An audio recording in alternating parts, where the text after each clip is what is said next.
guys, my name is Nana, remember? And this is Nana's Lifestyle channel. In this video, as I mentioned in the previous video, I share with you 5 tips that can turn your professional career around.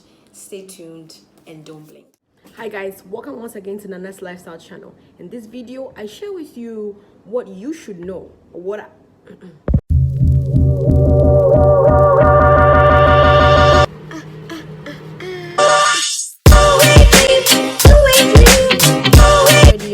My name is Nana and I'm your host for this.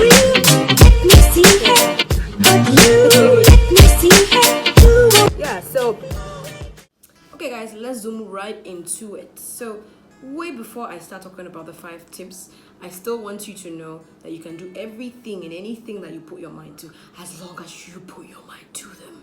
Yes. Great. So the first thing that you should note, if you want to enjoy your career or if you want to excel in your career, professional career, etc., you need to invest in your profession and not just your job. Now, there's a big difference between investing in your profession and investing in your job. We tend to want to, please people that we work with or to do things to please them, and we forget that it's also a learning process for us. So someone will do like 5 years in an organization and then leave the organization with just administrator professional background. Whereas there are people who go into an organization for 5 years, they will be administrators, all right, but before they leave, they know how to present. Before they leave, they know how to write. Before they leave, they know how to negotiate. So you see, there's a difference between the two. They both were in administrative positions, but one left with much more than just an administrative background with extra things. What is the difference? The difference is one understands where they're going and they know that they need more than just administrative position background to get there. Whereas the other probably has not really thought about where they are going and if their ambitions are feasible, or if they really want to, let things work for them. So that's the difference between the two. And it's essential for you as you are working to understand that you are not going to be there forever. Well, it depends. There are people who are content with where they are and they wish to stay there forever. But I know that my generation, we are not like that. Everybody wants to get there. Everybody wants to get to the top.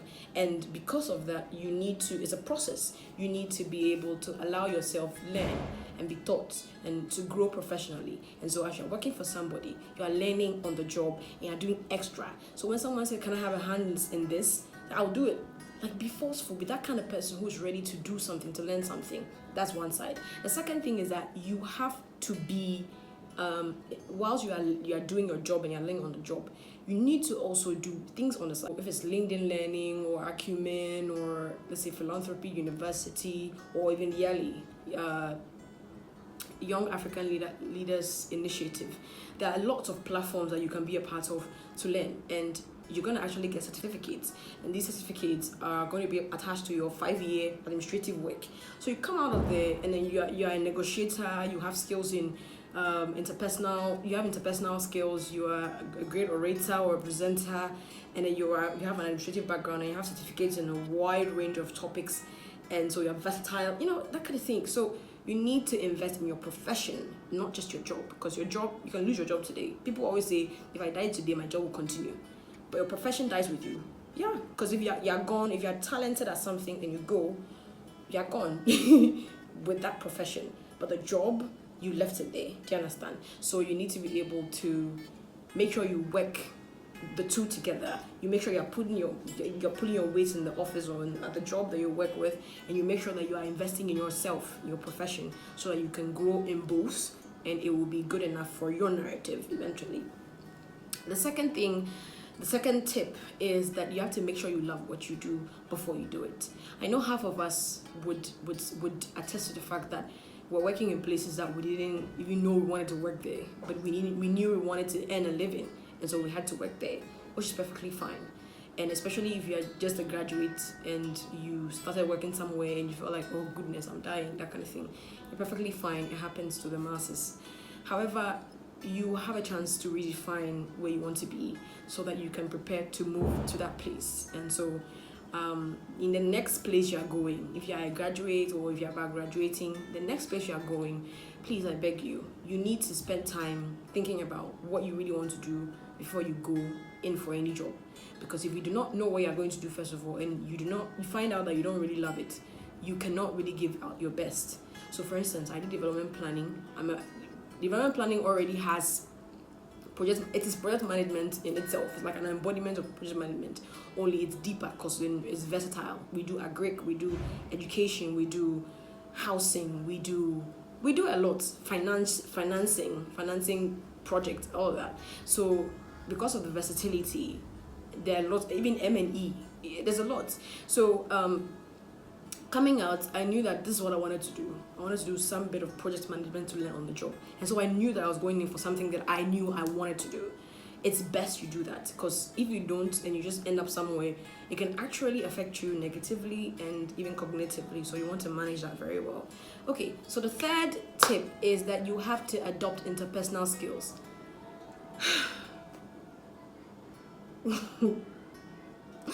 Okay, y'all should know, like if you have not worked before, just understand that every work environment is weird. Everybody in a work environment can be weird. You can meet very highs and very lows in every work environment. You can meet drama queens, you can meet drama kings, which is even more surprising. And you can meet bullies who are not bosses, they're just bullies. And so they would bully you all the way through. The dynamics in work, in offices, it's something else. So you need to be able to understand these dynamics, and you should be working on it. And it's a process, of course. It's not a one-time thing, because even I have not gotten used to different kinds of people, like difficult people. Not everybody can get used to them overnight. There's some people who have mastered the art of human relations, which is perfectly fine. But some of us, there's still more work to be done. And I know that there are lots of us who need to do a lot of work on that. So you need to adopt, like, be intentional about it, because it's a work setting. It's not that I come to show your attitude. Like, we don't want to know. Please be professional and be interpersonal. Like, have a relationship with oh, hello, how are you? Yes, can I offer you a muffin? Can I offer you a cake?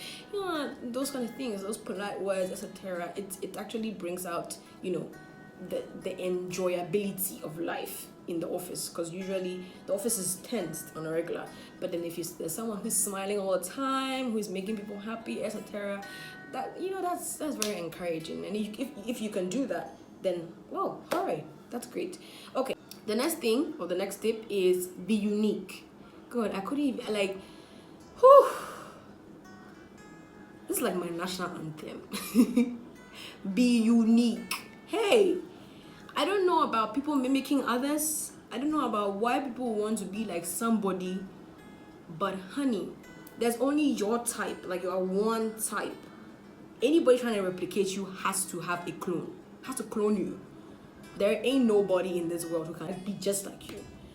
Do you understand? So you are the original copy of yourself. Thus, whatever you do is original if you allow it to be. How you speak, how you sit, how you walk, how you talk. Do you understand? And it speaks volumes about yourself, even before you say so much, right? How you sit, for instance, or how you behave yourself in public. Be unique, be you, okay? Obviously, I'm not saying you means raggedy Ann, like raggedy, throwing things around. That's not the point. But the you that it is good. That is refined. That society can, you're not above the law. Yes. So be you in that context. Be you in that space. But then be you. Allow yourself to groom yourself to become that person that everybody can see and say, oh, she's like, oh, she has a smile. Oh, like she has this teeth. Yes, that is you, and it's essential. Like, people who have great natural hair. How am I giving this example? I can't even help it. But no, seriously, people who have great natural, like sometimes like the undergrowth looks so cool. Like, I don't know, you can see their edges, and I don't know, it's very, very beautiful, right? That is them. They're unique. It's a natural thing. Or somebody has very great fingers. Somebody has very great feet. Represent those things. It's funny, but trust me, being unique means a lot. And if you are able to properly represent everything unique about you, you actually stand out, and then that makes people want to ask and know more about you and know why you do what you do. Yeah, so that's for this one. I don't joke with it. It'll be unique. Okay, the last but not the least is for you to understand your weaknesses and strive to address them. Understand your weaknesses and strive to address them. Now, I'm not talking about your strengths now, because half of the time you know your strengths. Half of the time you know your strengths. But if you want me to do a video about your strengths too, I could do that. But half of the time you know your strengths. But your weaknesses, they are a hard thing to say. I'm using King James Version tongue. They are a hard thing to imbibe. They are a hard thing to accept. If somebody tells you that you snore in the night, me, I don't snore. Yeah, you snore. But I mean, usually, you're always going to be defensive about it, right? And that's even a part of emotional intelligence. Emotional intelligent people are objective, and half of us are not objective. So we have to work on that also. But you have to understand your weakness, where you are weak at, okay? So that you can, before someone tells you, hey, you're like this, yeah, I know, I'm working on that. Yeah. So then if someone is bringing discouraging words, some people, they don't know how to give objective criticism, or they don't know how to give objective feedback. They're always trying to, bend your sentiments, try to make you feel like, you're so not good. Howbeit, there's a better way to always approach these things. You don't need to make someone feel bad just because they don't know how to do something that you can do. But anyways, that's for another day. So the point is that if you know your weakness, or maybe I'm really shy, I can't stand in front of even two people to talk, so this is my weakness. So if you come and tell me, why is it that when you're talking, you're stammering in front of people, you're stammering, I'll say, oh, it's something I'm working on. I'm really working on it actively. I'm actually learning a couple of courses that will help me get over it. You actually shut the person up, just like that. It's over.